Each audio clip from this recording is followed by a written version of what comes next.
Ke kebun, jalan-jalan ke kebun. Orang ke kebun jalan-jalan ulah ke kota bosen.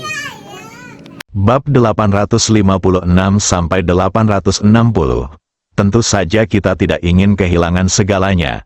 Kalau begitu, mari kita bekerja sama untuk merebut kapal dagang ini dulu. Lalu kita bagi 50 sampai 50, kata pria tangguh itu. Tidak mungkin, kami lebih kuat darimu dan memiliki lebih banyak orang daripada kamu. Bagaimana bisa dibagi menjadi 50 dan 50? Paling-paling akan dibagi menjadi 2. Kami dan kalian berdua. Pria feminin itu langsung menolak saran pihak lain. Kamu kuat. Tapi jangan lupa bahwa kita pertama kali menemukan kapal dagang ini, dan kita hampir menangkap mereka. Kamu di sini hanya untuk memetik buah persik. Itu tidak akan berhasil. 5 terlalu banyak. 4. Tidak lagi. Pria feminin itu diam-diam berkomunikasi dengan orang-orang di sebelahnya. Lalu dia berkata, jumlahnya maksimal 3 sampai 7. 7 dari kita dan kalian bertiga. Kalau berhasil, tidak apa-apa. Kalau tidak berhasil, kita cabut, kita banyak sekali, dan pembagiannya terlalu kecil untuk dijelaskan kepada semua orang. Pria kasar itu berpikir sejenak, menurut saya 30 sampai 70 masih bisa diterima. Kuncinya adalah mereka berada di pihak yang lebih lemah dan tidak ingin bertengkar satu sama lain. Jadi mereka setuju. Oke, 37 adalah 37. Tapi saya ingin wanita yang memimpin kapal dagang. Oke, itu hanya seorang wanita. Jika Anda menginginkannya, ambil saja keduanya.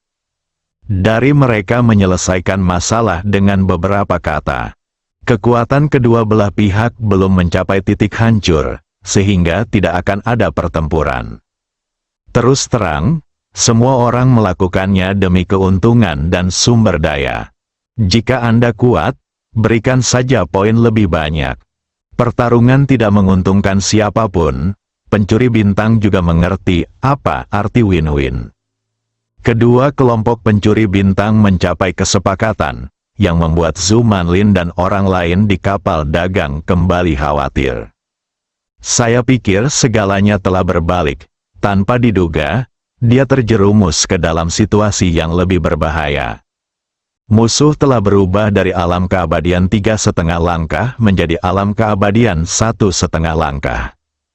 Hal ini sungguh membuat mereka sengsara. Jika Anda lemah, Anda hanya bisa dijadikan mangsa oleh orang lain. Setuju? Kalau begitu mari kita bekerja sama untuk menangkap mereka terlebih dahulu. Aku ingin tahu apakah alam keabadian 1/2 langkahmu menjadi lebih baik, itu kapal dagang yang rusak. Apakah kita masih perlu bergabung? Jangan biarkan orang lain tertawa jika kamu menyebarkan beritanya. Pria feminin itu berkata dengan nada meremehkan. Benarkah? Kalau begitu silakan, saya ingin melihat bagaimana Anda bisa menembus pertahanan terakhir lawan. Ayo, 2 orang, pergi dan buka kapal dagang untuk saya. Segera, 2 orang kuat di puncak level penguasa alam berdiri di belakangnya dan bergegas menuju kapal dagang. Mereka tidak melihat 4 pencuri bintang tingkat penguasa dunia terluka akibat serangan kapal dagang. Jika tidak, saya pasti tidak akan melakukan ini dengan sia-sia. Pencuri bintang 2 itu dengan cepat tiba di luar kapal dagang dan menyerang kapal dagang itu dengan seluruh kekuatan mereka. Hasilnya bisa dibayangkan, kapal dagang tersebut tidak rusak sama sekali. Namun pencuri bintang 2 yang mengambil tindakan tersebut memuntahkan darah dan terbang kembali. Hah, apa yang terjadi? Sebuah kapal dagang tidak hanya dapat menahan serangan penuh dari 2 puncak tingkat penguasa dunia, tetapi juga menyebabkan serangan balik. Bagaimana cara melakukannya? Pria feminin bertanya dengan cemberut. Rupanya dia sudah melakukan ini selama bertahun-tahun. Banyak kapal dagang dirampok, dan saya belum pernah melihat yang seperti ini. Seperti kapal dagang tingkat rendah ini, bahkan ketika pertahanan berada pada kekuatan penuh, tembakan level puncak penguasa dunia masih dapat menembusnya dalam beberapa pukulan. Tampaknya pertahanan ini telah mencapai titik terakhir, dan masih dapat memblokir serangan dua penguasa dunia puncak dan melakukan serangan balik terhadap mereka. Sangat sulit untuk dipahami. Lebih dari 2/4 penguasa puncak dunia yang aku kirimkan barusan semuanya terkejut. Kalau tidak, mengapa mereka keluar dan melakukannya sendiri? Jadi begitu, sepertinya ada yang aneh dengan kapal ini. Bagaimana kalau kita membukanya bersama-sama? Itu maksudku, alam abadi setengah langkah dari kedua arah sudah disiapkan. Bersiaplah untuk menyerang pada saat yang sama. Tembus pertahanan terakhir kapal dagang dalam satu gerakan, dan temukan orang-orang di dalamnya. Adegan ini membuat hati Zhu Manlin dan yang lainnya yang sudah cemas tiba-tiba naik ke tenggorokan mereka. Berikut ini bisa dikatakan sebagai momen paling kritis dalam hidup mereka. Selama kita memblokirnya, semua orang akan aman. Mereka dapat mengabaikan serangan orang-orang ini dan mengarahkan kapal dagang ke depan. Lagi pula pertahanannya tidak bisa ditembus. Setelah kapal dagang dibobol, tidak ada seorang pun di seluruh kapal yang dapat melarikan diri, dan kehidupan ini akan berakhir. Zhu Manlin awalnya ingin menggunakan hidupnya sendiri untuk membantu Lin Dong dan Zhu Zhu menemukan cara untuk bertahan hidup. Tapi setelah sekelompok pencuri bintang lain tiba, rencana ini mungkin tidak akan berhasil. Kelompok pencuri bintang baru ini jelas tidak terlalu tertarik pada wanita. Yang mereka inginkan adalah manfaat lebih. Adegan itu menjadi sunyi. Zhu Manlin di kapal dagang, serta dua kelompok pencuri bintang di luar, semuanya mengarahkan pandangan mereka ke alam abadi setengah langkah. Mereka akan menyaksikan keabadian setengah langkah dan betapa kuatnya serangan mereka pada saat yang bersamaan. Ini juga menjadi hak mereka untuk menyombongkan diri kepada orang lain di masa depan. Pencuri bintang di sekitar kapal dagang mundur dengan cepat. Dua alam abadi setengah langkah bersama-sama menyerang, tetapi mereka tidak lagi berani berada di dekat kapal dagang. Dampaknya bisa membunuh mereka semua. Sudah hampir waktunya untuk mengungsi. Ketika masyarakat siap mengambil tindakan, sebuah suara tiba-tiba datang dari kapal dagang dan terdengar di telinga mereka.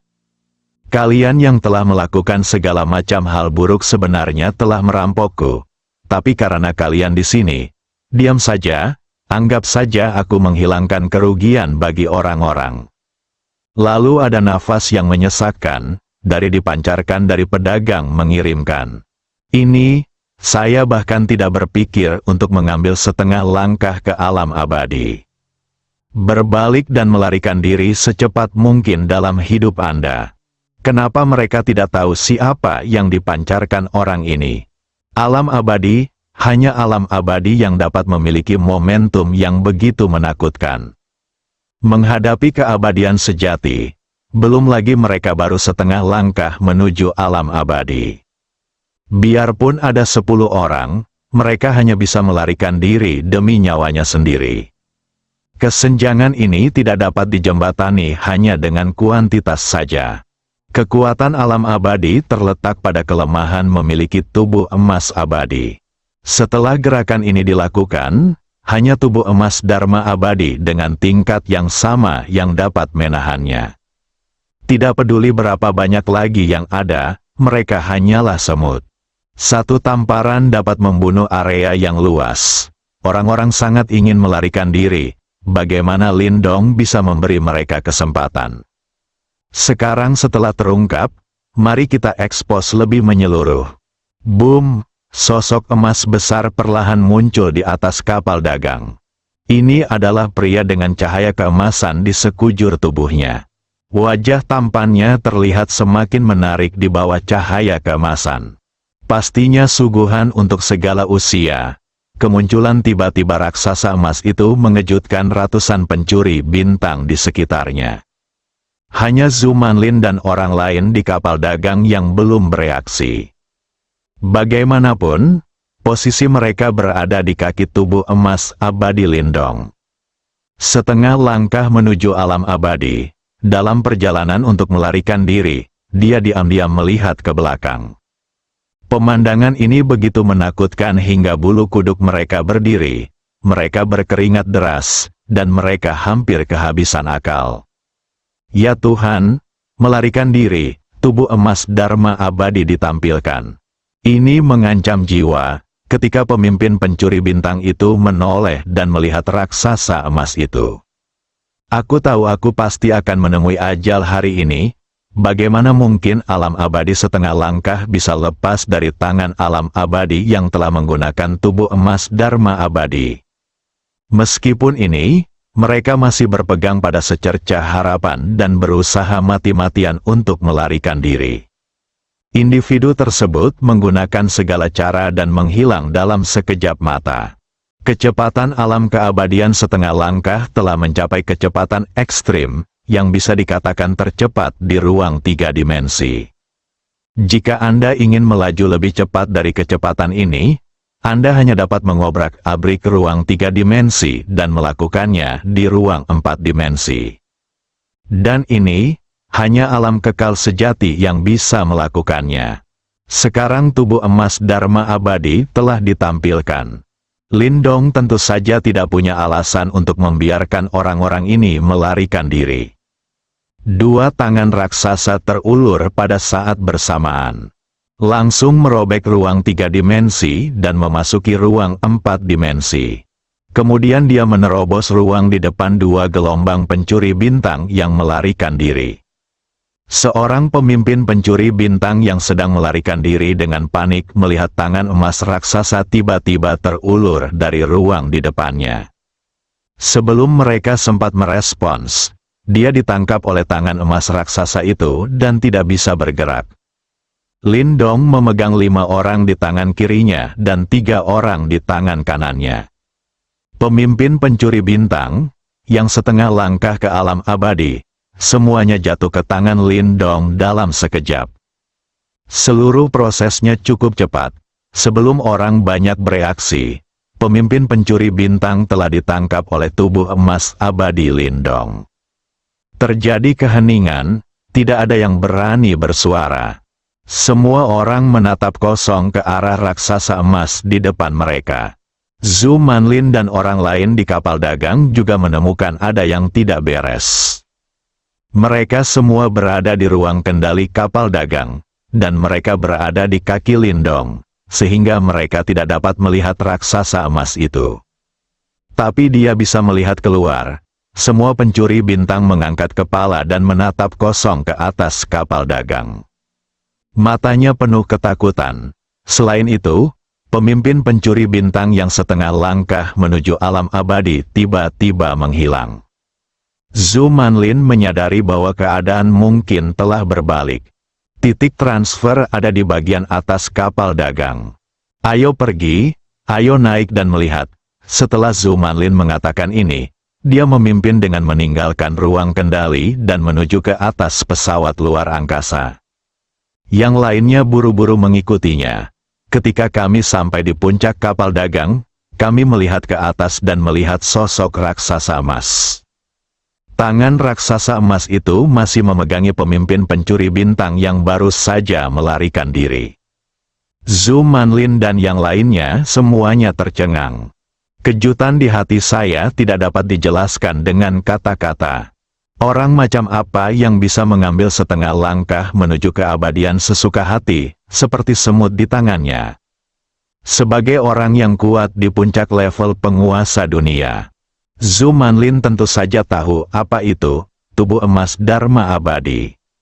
Hanya mereka yang berada di alam abadi sejati yang memiliki kemampuan eksklusif. Ia berubah menjadi bayangan emas raksasa, dengan kekuatan untuk menghancurkan langit dan bumi dengan setiap gerakan yang dilakukannya. Zhu Manlin menatap wajah raksasa emas itu dengan hati-hati. Wajah ini terasa sangat familiar baginya. Ini. Tiba-tiba hati Zhu Manlin terguncang lagi. Pupil kedua mata terus membesar. Lindong, wajah raksasa emas ini sama persis dengan Lindong. Konon penampakan tubuh emas Dharma abadi itu diukir sesuai dengan orang yang melaksanakannya. Dengan kata lain, Lindong adalah orang yang kuat di alam abadi. Saat ini, Zhu Manlin menunjukkan senyuman masam. Ada orang kuat di alam abadi di sampingnya, tapi dia tidak menyadarinya sama sekali. Tapi kemudian saya memikirkannya, wajar jika orang di alam abadi ingin menyembunyikannya dan tidak dapat menemukannya. Yang tidak pernah diharapkan oleh Zhu Manlin adalah Lindong, pemuda seperti ini, sebenarnya adalah alam abadi yang nyata. Mengenai identitas Lindong, Zhu Manlin punya banyak spekulasi. Dia tahu identitas Lindong mungkin tidak sederhana.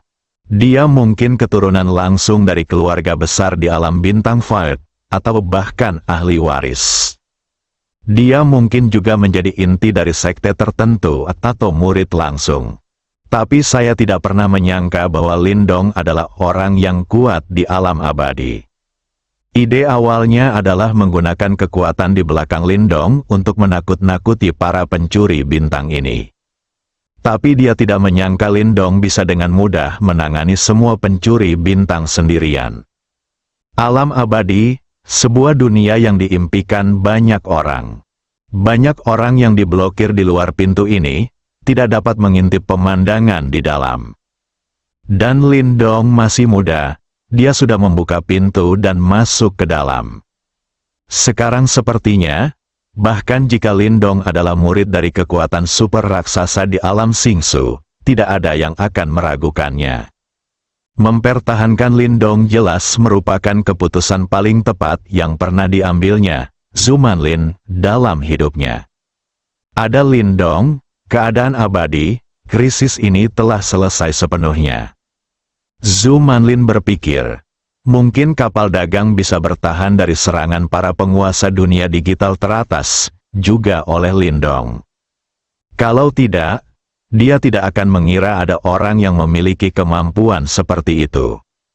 Keluarga Zhu, lupakan, jika keluarga Zhu memiliki kemampuan seperti itu. Bagaimana mungkin hal itu bisa direduksi menjadi seperti sekarang? Dia dibutuhkan sebagai perempuan untuk mengangkut barang guna menjamin kelangsungan keluarga.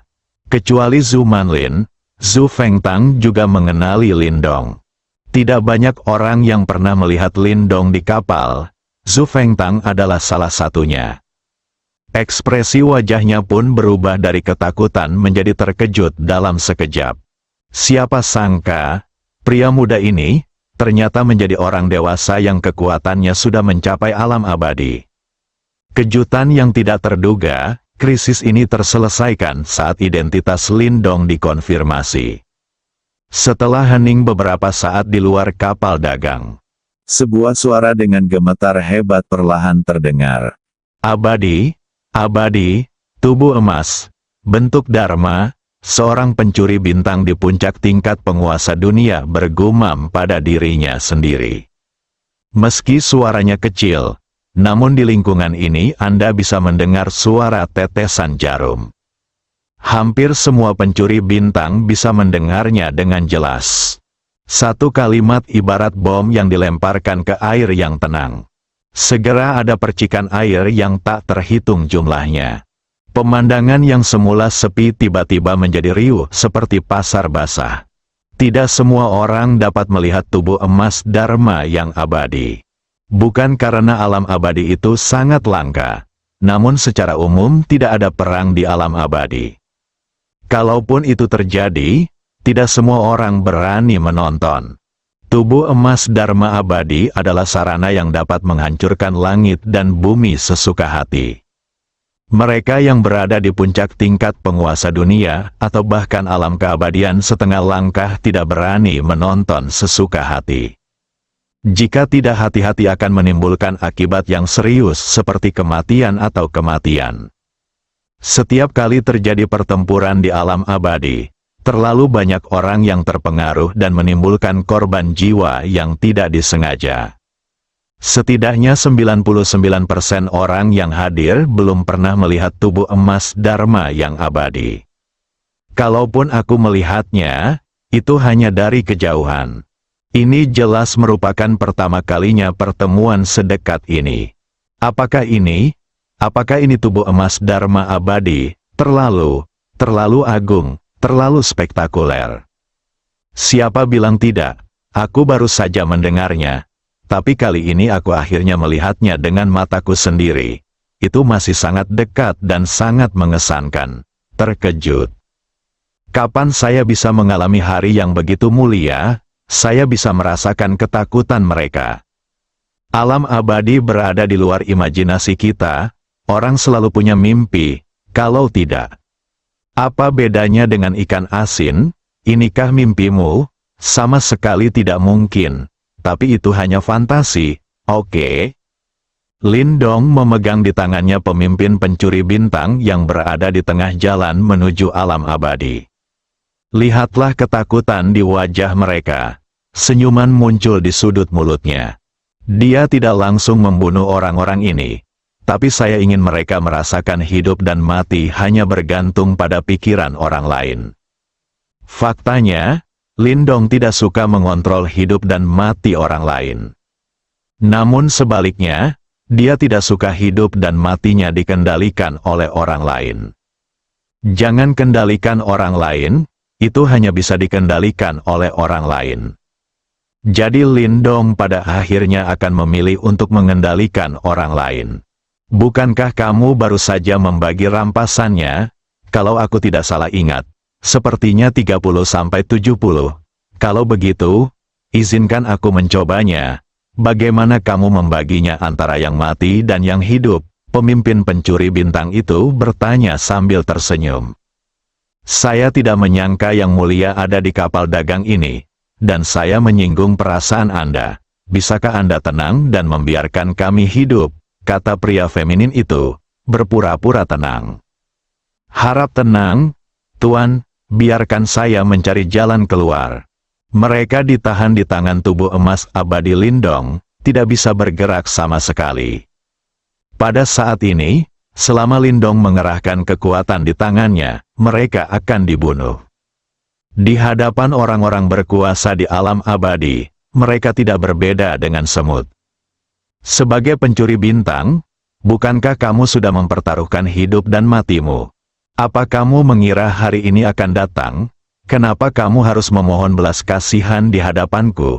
Dan aku yakin ada banyak orang yang memohon belas kasihan. Belas kasihan di depanmu selama bertahun-tahun, kan? Sudahkah kamu membiarkan mereka pergi? Jika aku mengetahuinya hari ini, mengapa repot-repot, seperti yang dikatakan Sister Lin tadi? Cepat atau lambat kamu akan dihukum Tuhan tidak menerimanya. Maka terserah padaku untuk menerimanya. Lindong masih terus tersenyum, tapi suaranya berbeda, membuatmu merinding. Tuanku, tenanglah, Tuanku, tenanglah, apa yang Anda inginkan, uang, sumber daya, harta, selama saya memilikinya, saya akan memberikannya kepada Anda. Mulai sekarang, saya akan menjadikan Anda seekor sapi dan kuda untuk membalas kebaikanmu karena tidak membunuhku. Aku hanya memintamu untuk melepaskanku. Jalan keluar. Seseorang tidak dapat menahan tekanan dan berteriak keras. Dalam menghadapi kematian, selama mereka adalah orang normal, tidak ada orang yang tidak takut. Bahkan pencuri bintang pun tidak terkecuali. Jika Lindong memulai, dia akan membunuh mereka secara langsung sebelum mereka sempat bereaksi. Jika kamu mati, kamu akan mati, tapi tidak mati sekarang. Siapa yang tidak ingin berjuang untuk mendapatkan kesempatan bertahan hidup? Aku juga, selama kamu mempertahankan hidupku, aku akan menjadi budakmu mulai sekarang. Aku bisa melakukan apa saja untukmu, menembus api dan air, apapun yang terjadi. Lalu apa yang saya katakan? Kalian apakah ini akan dilaksanakan tanpa syarat? Lindong bertanya. Ya, bisakah Anda melakukan sesuatu untuk tuanmu? Anda akan melaksanakan semua perintah Anda tanpa syarat. Bagaimana dengan Anda? Sama halnya dengan kita. Orang yang tertangkap oleh tatapan Lindong segera menjawab. Dia takut jika dia berbicara terlalu lambat, dia akan dicubit sampai mati oleh Lindong.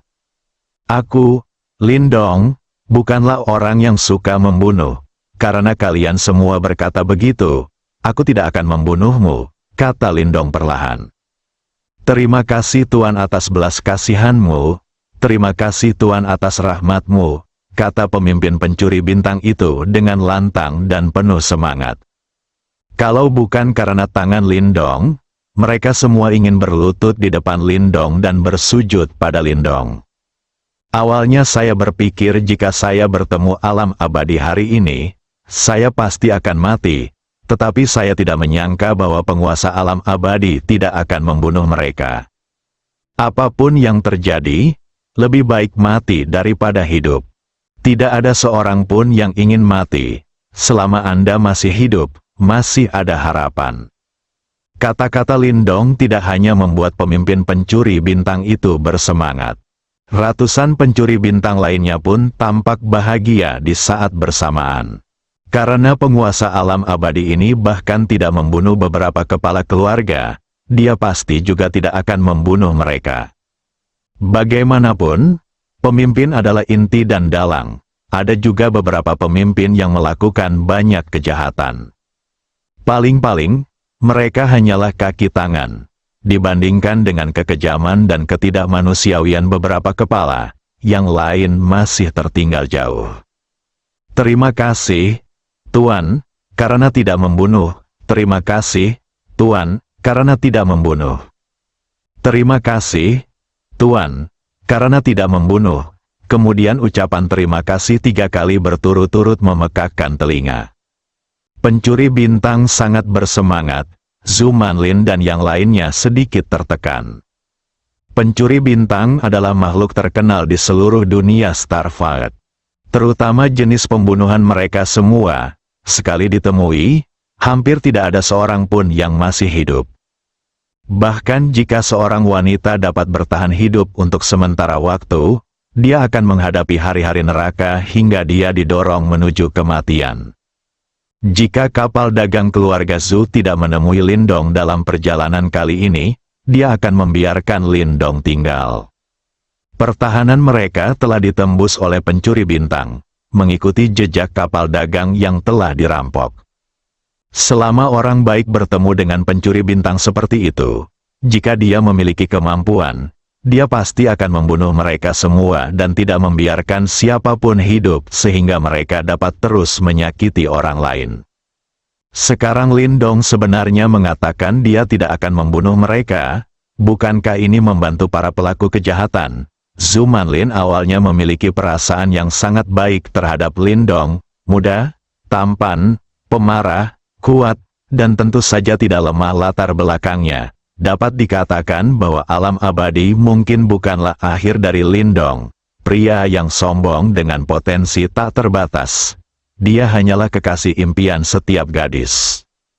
Bahkan seorang wanita muda seperti dia pun sedikit terharu.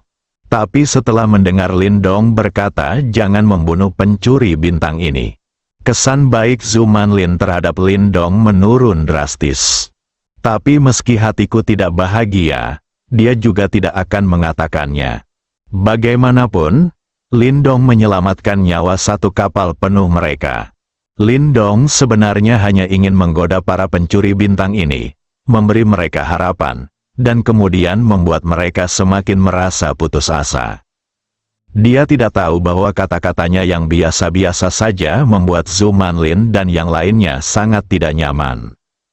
Tentu saja, meskipun dia mengetahuinya, dia akan melakukannya sesuai dengan idenya sendiri tanpa perubahan apapun.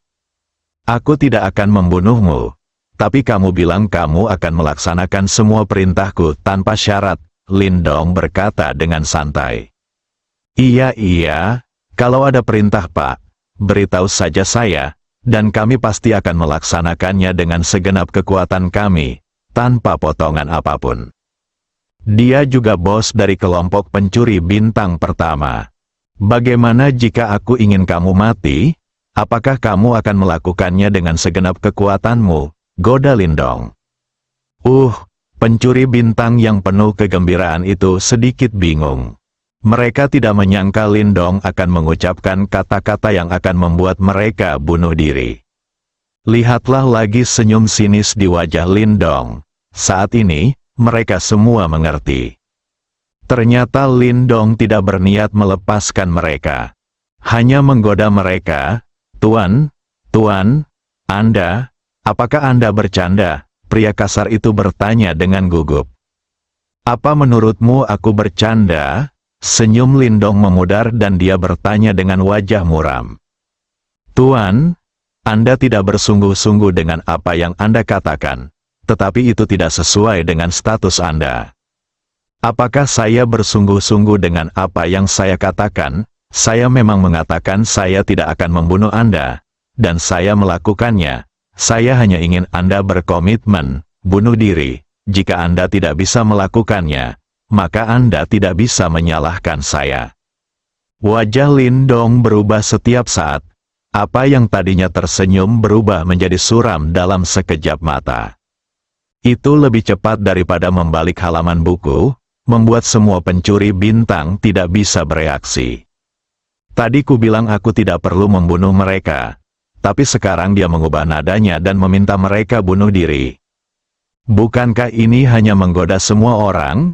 Tuan, Anda tidak bisa melakukan ini. Anda baru saja menjelaskan bahwa Anda tidak akan membunuh kami. Sebagai keadaan abadi, Anda tidak dapat menepati janji Anda tanpa menepatinya. Jika Anda melakukan ini, itu tidak sopan bagi Anda.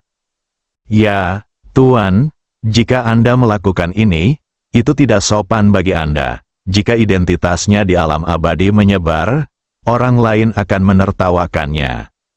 Beberapa pemimpin pencuri bintang berusaha mati-matian mencari cara untuk membuat Lindong mengubahnya pikiran. Mereka tidak ingin mati sekarang, tidak masuk akal untuk mengatakan bahwa hidup dan mati telah lama diabaikan. Sebagai orang kuat di alam keabadian setengah langkah, selama kita bisa mengambil setengah langkah ke depan, kita akan menjadi eksistensi di alam abadi. Levelnya akan berbeda lagi, maka mereka tidak perlu lagi berkeliaran di daerah miskin ini. Anda bisa pergi ke daerah yang lebih makmur untuk mendapatkan sepotong kue. Berapa lama untuk hidup setengah langkah menuju keabadian? Begitu Anda memasuki alam keabadian yang sebenarnya, Anda akan memiliki umur setidaknya satu era. Itu berarti 129.000 tahun. Banyak planet di alam semesta yang tidak dapat hidup dalam waktu lama. Aku tidak ingin membunuhmu, tapi aku tidak ingin melepaskanmu. Semua orang perlu mengetahui hal ini. Aku hanya tidak ingin mengotori tanganku. Jika kamu menyelesaikannya sendiri, kamu bisa mati dengan lebih sopan. Tapi karena kamu tidak mau, maka aku hanya bisa melakukannya untukmu. Tapi caranya agak kejam, jadi kamu harus menahannya. Setelah Lindong selesai berbicara, dia meremas tangan kirinya dengan lembut, dan 5,5 langkah pemimpin pencuri bintang alam abadi di tangannya berubah menjadi satu dengan ekspresi ketakutan, menyebarkan darah, menghilang dari dunia, dan tidak bisa lagi terus melakukan kejahatan. Pemimpin pencuri bintang 3 lainnya yang dipegang oleh tangan kanan Lindong tertegun. Ratusan pencuri bintang di sekitarnya juga tercengang. Zhu Manlin dan yang lainnya di kapal dagang tercengang. Apakah 5 alam abadi setengah langkah hilang begitu saja? Ini adalah alam keabadian 5,5 langkah penuh. Di kampung halaman Zhu Manlin, 5 alam abadi setengah langkah sudah menjadi kekuatan yang sangat kuat. Apakah ini kekuatan dari alam abadi? Benar-benar menakutkan seperti yang dikatakan legenda. Sekalipun dia setengah langkah menuju alam abadi, dia tetap seperti semut di tangannya. Tidak heran kekuatan dengan alam abadi dan kekuatan tanpa alam abadi tidak berada pada level yang sama-sama sekali. Ketiga laki-laki berbadan tegap itu menatap kosong ke arah tangan kiri Lindong. yang masih terdapat sisa-sisa kematian kelima orang tersebut. Mereka ketakutan karena akalnya, apakah ada pembalasan di dunia ini? Pria kasar itu bergumam pada dirinya sendiri. Setelah ketiga bersaudara itu menjadi pencuri bintang, mereka menggunakan cara yang tidak manusiawi. Selama itu adalah kapal dagang yang mereka temui. Tak seorang pun, tua atau lemah, perempuan atau anak-anak, dapat bertahan hidup. Kebijakan yang diambil adalah membakar semuanya, membunuh semuanya, dan merampok semuanya. Saya telah menjadi penjahat selama bertahun-tahun. Mereka tidak pernah percaya pada retribusi sebelumnya. Saat dia berbicara dengan Zumanlin tadi, pria kasar itu mengatakan bahwa jika ada pembalasan, dia berharap itu akan segera datang dan dia tidak bisa menunggu lebih lama lagi. Tapi sekarang, dia mempercayainya, hanya saja, sudah terlambat. Setelah Lindong dengan santai menghancurkan 5 pemimpin pencuri bintang alam keabadian setengah langkah sampai mati, ketiga bersaudara itu sudah tahu bahwa mereka pasti akan mati hari ini.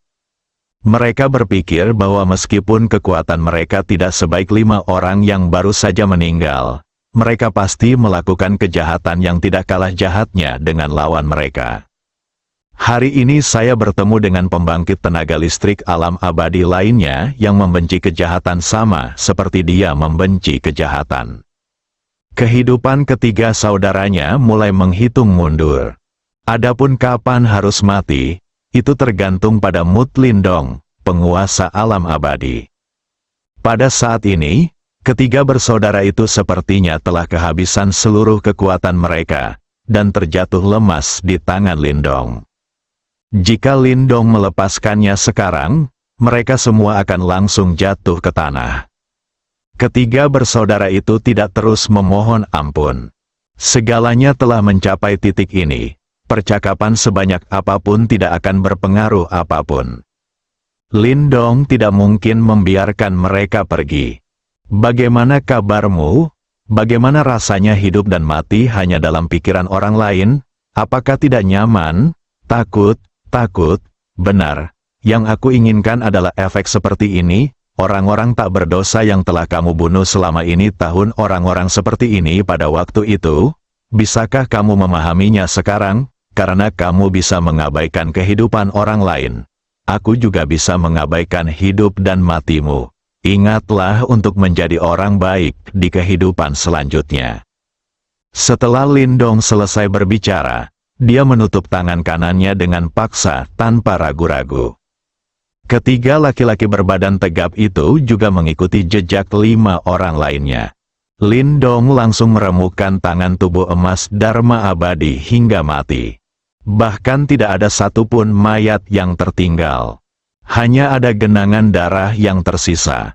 Pencuri bintang yang setengah langkah menuju alam abadi bahkan tidak memiliki kekuatan untuk melawan, dan seluruh pasukannya dimusnahkan. Mereka telah melakukan kejahatan selama bertahun-tahun, dan itu dapat dianggap sebagai penebusan atas perbuatan mereka.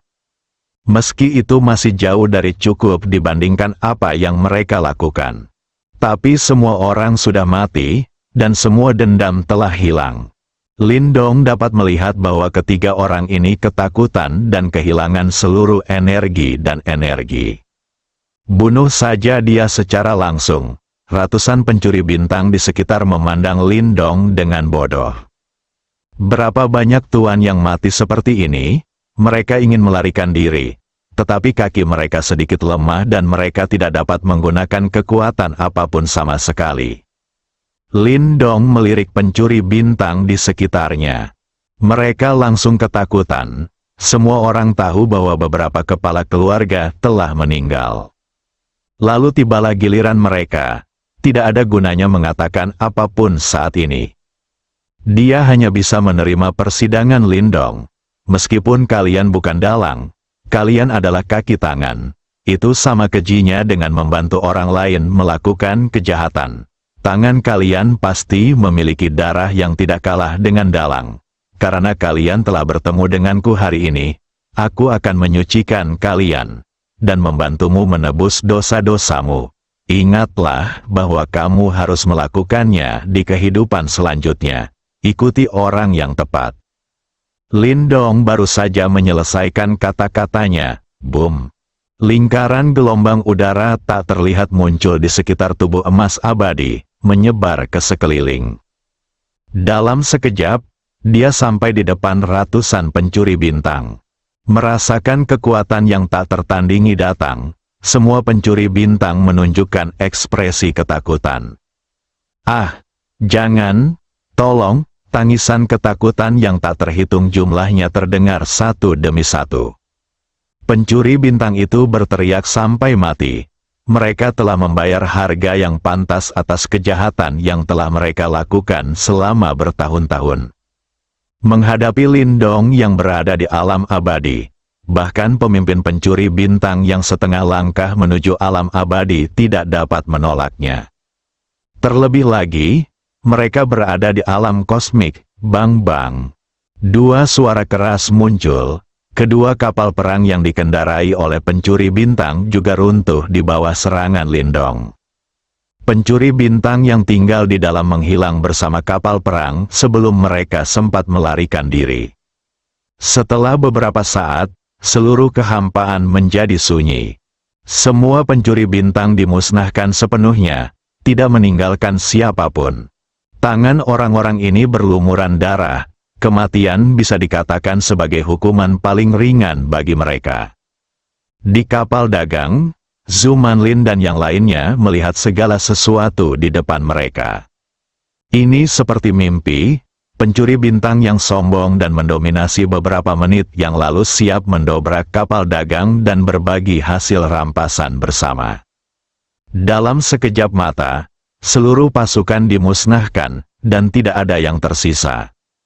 Segera setelah itu, kegembiraan bisa selamat dari bencana memenuhi hati setiap orang. Mereka selamat, menghadapi serangan ratusan pencuri bintang alam kosmik dari alam keabadian setengah langkah, mereka berhasil bertahan. Dan semua ini adalah akibat dari raksasa emas di atas kepalanya. Kecuali Zhu Manlin, semua orang berlutut di lantai atas kapal dagang dan memberi hormat pada Lindong. Temui Tuan Lin, terima kasih Tuan Lin karena telah menyelamatkan hidup Anda. Kami tidak akan pernah melupakannya. Jika Tuan Lin membutuhkan kami di masa depan, katakan saja halo dan kami akan berjuang sampai mati. Pada saat ini, dia sedang mengalami pergumulan sengit di dalam hatinya. Berlutut atau tidak, setelah Anda berlutut, bagaimana Anda harus menghadapi Lindong di masa depan? Lihatlah orang-orang di sekitar Anda yang rela berlutut di tanah. Zhu Manlin menghela nafas dalam hati. Pria seperti Lindong ditakdirkan tak punya kesempatan bertemu dengannya. Mereka pada dasarnya adalah orang-orang dari dua dunia. Mungkin sesampainya di benua Cina Tengah, keduanya akan berpisah dan tidak pernah sempat bertemu lagi. Baru saja, dia menggunakan hati seorang penjahat untuk merawat hati seorang pria sejati. Saya pikir Lindong akan membiarkan setan-setan dengan darah di tangan mereka pergi.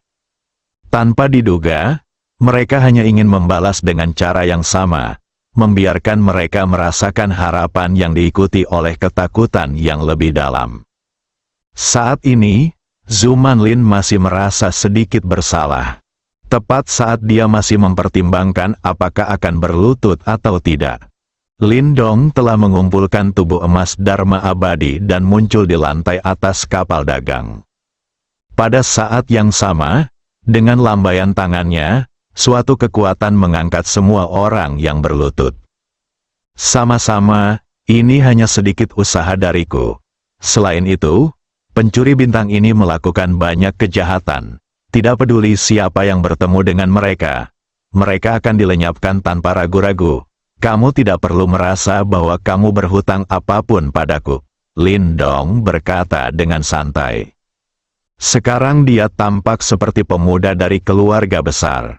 Dia benar-benar berbeda dari penguasa alam abadi yang baru saja membunuh dengan tegas. Bagi Tuan Lin, ini sangat mudah. Tetapi bagi saya, ini adalah kelahiran kembali yang lain. Baru saja saya mengira saya sudah mati. Tuan Lin, apakah Anda menerimanya atau tidak? Saya akan selalu mengingat kebaikan Anda. Kebaikan Guru Lin akan selalu dikenang di hati kita. Semua orang berkata serempak. Antusiasme untuk semua orang, Lin Dong juga tampak sedikit tidak berdaya. Pada saat ini, Zhu Manlin berdiri dan berkata, "Oke, semuanya, silakan kembali ke tempat Anda dan lanjutkan perjalanan Anda. Jika Anda ingin membalas budi Guru Lin, Anda harus segera tiba di benua yang Senzu untuk menghemat waktu Guru Lin. Dan Tuan Lin juga lelah. Perlu istirahat." Kata Zhu Manlin, semua orang pergi satu demi satu. Tak lama kemudian, hanya Lin Dong dan Zhu Manlin yang tersisa di lantai atas kapal dagang. "Sangat sulit bagimu untuk menyembunyikan ini dariku, Tuan Kulin." Zhu Manlin menatap Lin Dong dan berkata dengan tajam. "Saudari Lin, tolong berhenti menggodaku. Lagi pula, aku tidak ingin menyembunyikannya. Tetapi kamu tidak bertanya. Aku tidak bisa begitu saja mengatakan bahwa aku berada di alam abadi tanpa alasan. Ketika saya bertemu dengan pencuri bintang, saya datang kepada Anda dan mencoba yang terbaik untuk menciptakan peluang bagi Anda untuk pergi bersama Zuzu.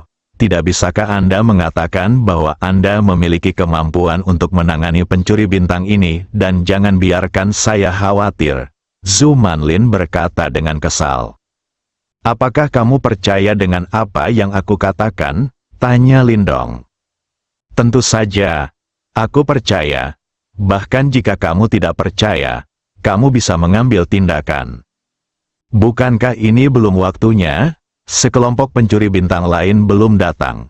Aku ingin menunggu sampai kita bisa bersih-bersih bersama agar lebih mudah mencegah mereka melarikan diri. Bagaimana bisa ada orang yang lolos di tangan penguasa alam abadi sepertimu, Saudari Lin? Ada orang. Dunia, alam abadi baru saja dimulai. Saat Anda tiba di benua yang Senzu, Anda akan tahu bahwa alam abadi bukanlah apa-apa. Di hadapan orang-orang yang benar-benar berkuasa, alam abadi hanyalah seekor semut." Lin Dong memikirkan si Men Fugui dan kedua orang suci realem tetua tertinggi dari sekte kaca berwarna-warni. Merekalah yang berdiri di puncak piramida di alam Starfire. Akan mudah bagi orang-orang kuat ini untuk bunuh diri di alam abadi seperti halnya membunuh pencuri bintang alam kosmik tadi. Tentu saja aku tahu, Saudari Lin bukanlah orang yang belum pernah melihat dunia. Tapi sejujurnya, Saudari Lin belum pernah melihat alam abadi semuda kamu. Selain masih muda, tidak ada yang istimewa sama sekali. Ngomong-ngomong, Lin Dong, mengapa kamu pergi ke benua yang Senzu? Apakah kamu akan mengambil alih bisnis keluarga di sana? Zhu Manlin bertanya tiba-tiba. Dia sekarang ingin mengetahui tujuan Lin Dong pergi ke benua Cina Tengah. Mari kita lihat apakah ada kemungkinan kerja sama lebih lanjut. Yang terpenting Zhu Manlin ingin memiliki hubungan yang lebih baik dengan Lin Dong. Keabadian yang begitu muda, ini pasti memiliki masa depan yang cerah. Mampu menjalin hubungan baik dengan Lin Dong akan sangat bermanfaat baginya dan keluarga Zhu di belakangnya. Tentu saja, Zhu Manlin tidak akan membiarkan kesempatan ini berlalu begitu saja. Terlebih lagi, Lin Dong berbeda dari alam abadi yang pernah dia lihat sebelumnya. Orang-orang itu, ketika mereka bertemu orang-orang di bawah alam abadi, tidak ada seorang pun yang akan menengadah ke langit. Tapi Lin Dong berbeda, muda dan kuat. Tidak ada kesombongan atau prasangka buruk terhadap orang yang kekuatannya lebih rendah dari dirinya. Selain itu, ia memiliki temperamen yang baik dan kepribadian yang baik. Jarang ada orang seperti itu, bahkan dikatakan unik. Ketika saya bersamanya, saya tidak merasa tertekan seperti ketika saya berada di alam abadi lainnya. Bahkan putrinya sendiri pun suka bersama Lin Dong. Tidak satu pun dari mereka, Saudari Lin, Saya pergi ke benua yang Sensu untuk membelanjakan uang. Saya mendengar bahwa itu adalah tempat paling makmur di alam Singsu, dan uang mengalir seperti air. Kebetulan saya punya lebih banyak uang, jadi saya ingin memberi coba saja dan lihat apakah aku bisa menghabiskannya. Selesaikan. Lindong berpikir sejenak dan menjawab. Dia memang menghabiskan uang, dan itu masih membutuhkan banyak uang. Karena Zhu Manlin adalah seorang pengusaha, jadi bisakah kita menemukan terobosan darinya? Mengapa Anda tidak membayar saja untuk membeli semuanya dari Sister Lin? Biarkan dia melakukan sesuatu bersamamu di masa depan. Membantu diri Anda sendiri membelanjakan uang, Lindong tidak pernah berpikir seperti ini sebelumnya. Namun mulai dari saat Zhu Manlin siap mengorbankan dirinya untuk menciptakan kesempatan baginya dan Zhu untuk melarikan diri, Lindong secara bertahap memunculkan ide seperti itu. Saat dia mencari seseorang, yang dia cari bukanlah kemampuan, tapi karakter. Selama karakter Anda normal, yang lainnya tidak masalah. Seorang ibu yang rela berkorban demi putrinya tentu bukanlah karakter yang buruk. Menghabiskan uang, ini adalah pertama kalinya Zhu Manlin mendengar seseorang mengira mereka punya terlalu banyak uang dan pergi ke benua Cina Tengah untuk membelanjakan uang. Tapi kemudian saya memikirkannya. Dia merasa Lindong sedang berbicara tentang membeli sesuatu yang berharga. Lindong, apakah kamu perlu membeli sesuatu saat pergi ke benua Cina Tengah? Ya, hampir. Lalu apa yang ingin kamu beli? Ini belum diputuskan. Apapun yang mahal, aku akan membelinya, belilah. Pokoknya, kami tidak kekurangan uang. Bersambung.